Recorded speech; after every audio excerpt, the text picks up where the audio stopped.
Oke, Assalamualaikum warahmatullahi wabarakatuh.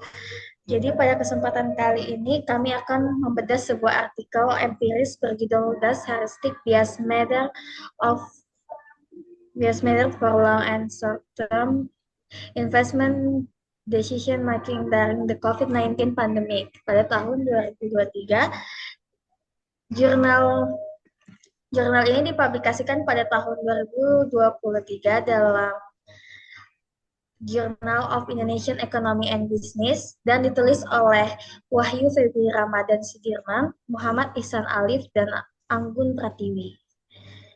Oke, selanjutnya artikel ini mengangkat topik yang sangat relevan, yaitu bagaimana bias heuristik mempengaruhi pengambilan keputusan investasi pada masa pandemi COVID-19, sebuah periode yang penuh ketidakbiasaan dan kepanikan, sehingga perilaku investor menjadi lebih mudah terdorong secara emosional dibandingkan rasional. Oke, next.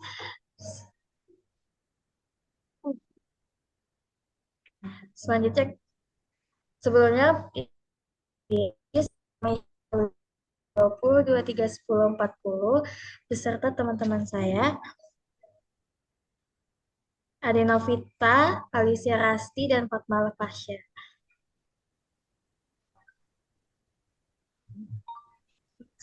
Selanjutnya kita masuk ke pendahuluan.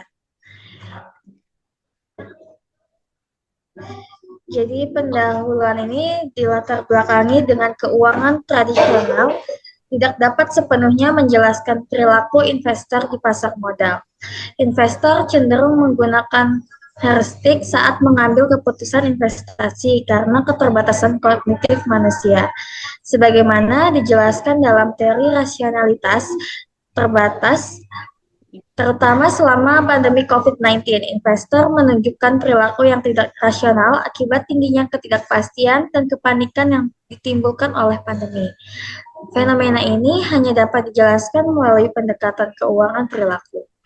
Selanjutnya, tujuan penelitian ini untuk mengkaji perilaku investor saham di Indonesia pada masa pandemi COVID-19.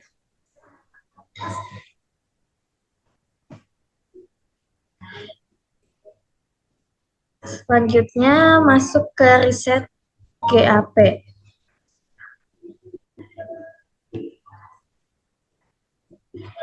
Yang pertama ada GAP teoritis, yaitu penelitian ini diangkat dari kelemahan teori keuangan tradisional dalam menjelaskan perilaku investor, khususnya dalam situasi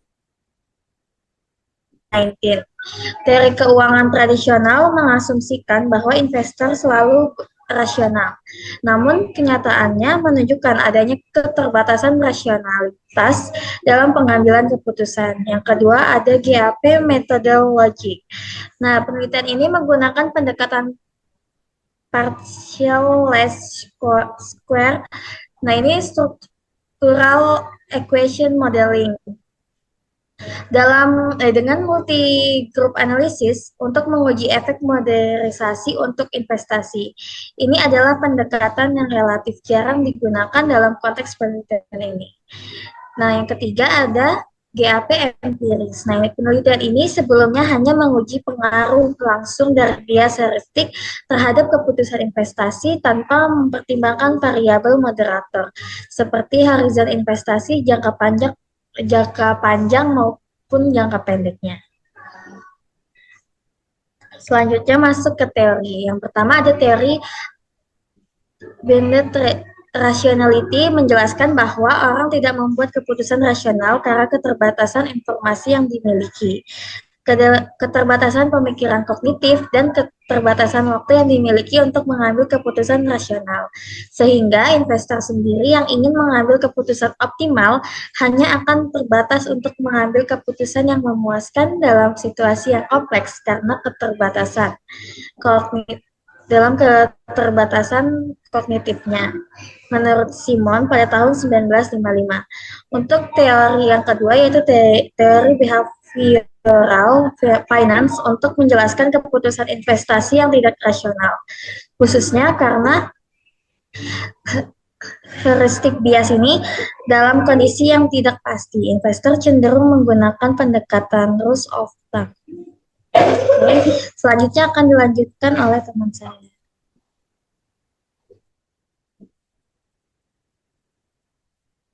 Hmm. Selanjutnya saya ada Dr. Ramadhani dengan NIM 23.10.03. Di sini ada definisi operasional. Yang pertama, heuristik dijelaskan sebagai aturan praktis yang digunakan orang dalam kondisi ketidakpastian untuk membuat pilihan yang cepat dan mudah.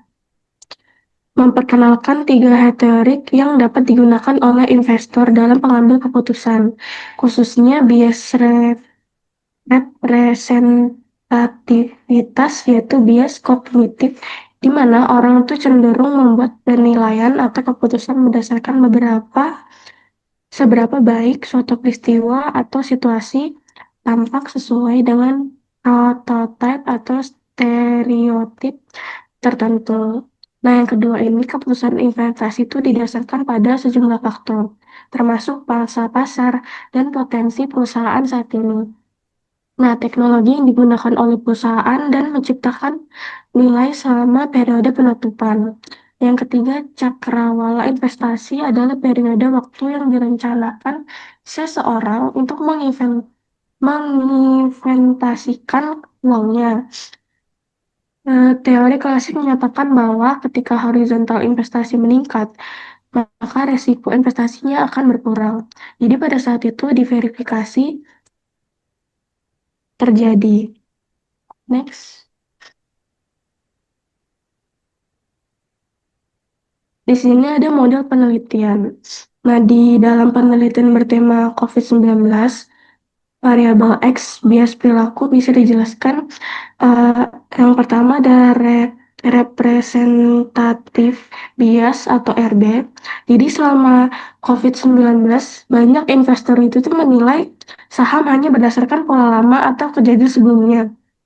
Misalnya karena sektor kesehatan naik waktu awal pandemi, investor tuh langsung menganggap pola itu akan terus berulang. Maka RB-nya bisa jadi variabel X yang mempengaruhi keputusan si investasi saat COVID-19. Baru ada anchoring and adjustment bias atau AB, di mana masa COVID-19 banyak investor tuh terpaku pada harga saham sebelum pandemi sebagai ancor. Jadi ketika harga turun tajam, mereka tuh tetap menilai berdasarkan harga lama sehingga penyesuaiannya itu kurang realistis. Jadi biasanya itu juga variabel X yang mempengaruhi cara si investor itu tuh menilai saham selama situasi pandemi. Lalu availability bias atau AB.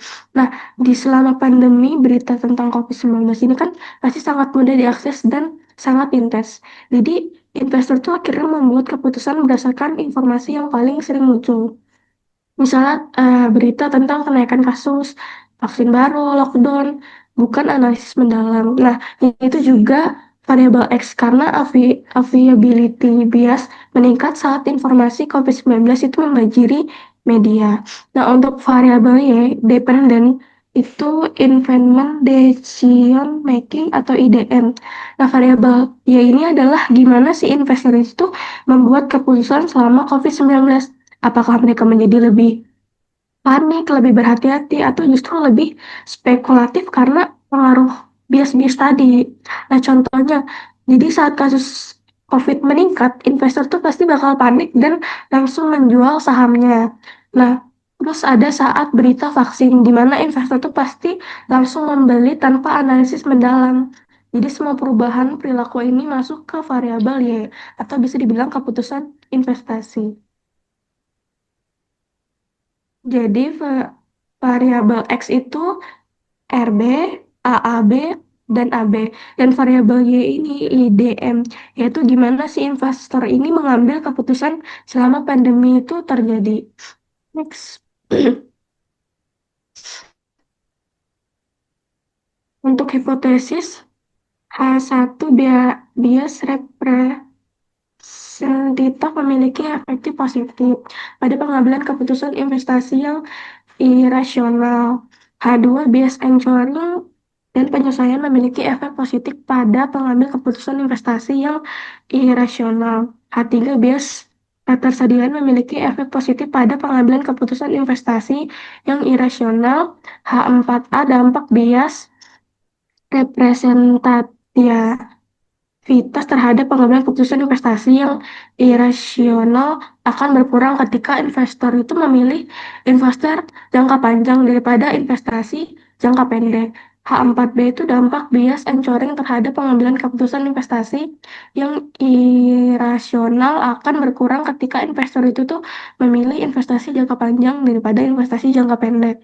Dan H4C-nya itu dampak bias ketersediaan terhadap pengambil keputusan investasi yang irasional akan berkurang ketika investor memilih investasi jangka panjang daripada investasi jangka pendek. Selanjutnya akan dijelaskan teman-teman.